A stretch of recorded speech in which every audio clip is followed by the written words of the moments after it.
د ننګرهار مرکز جلالاباد ښار اتمې ناحیې 20م ګذرسیمه کې ښاروالۍ سره د همکاري موسسې یونپس له لوري د فرعي کوڅو او لښتیو د کانکرېټ کولو چارې روانې دي.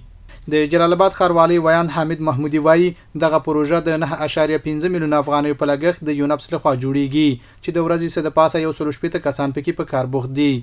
د اتمې ناحیې په 20م ګذر کې د 9.5 میلیون افغانیو په ارزښت دغه پروژه روانه ده چې 923 متره اوږدوالی لري، 15.15 متره لنډوالی لري. دغه پروژه کې شاوخوا 160 کسان هره ورځ کار کوي.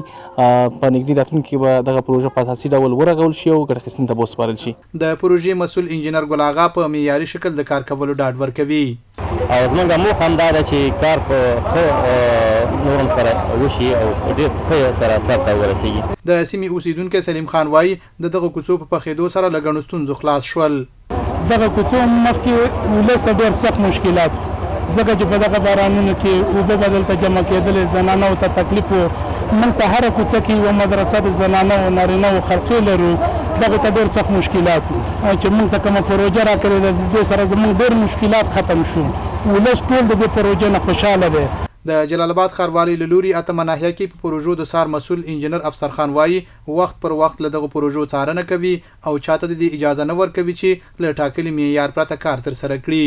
د دې پروژې د نظارت لپاره هر ورځ موږ راځو ساحې ته او کارونه د نږدې څخه چکو. په دې ساحه کې موږ د لابراتوار ټیسټونه اجرا کوو، همدارنګه د دې کیفیت کوالټي کنټرول د نږدې څخه څارو، کارونه ګورو. د ولس خلکو ته ډاډ ورکوم چې دغه پروژه انشاءالله په پوره معیاري ډول سره پر مخ وړل کېږي او کارونه ډېر سټنډرډ شکل سره مخې ته روان دي. جلالاباد ښاروالۍ سره همکاري موسسې یونپس سږ جلالاباد ښار 9 ګونو ناحیو کې 42 پروژې پلان کړې وي.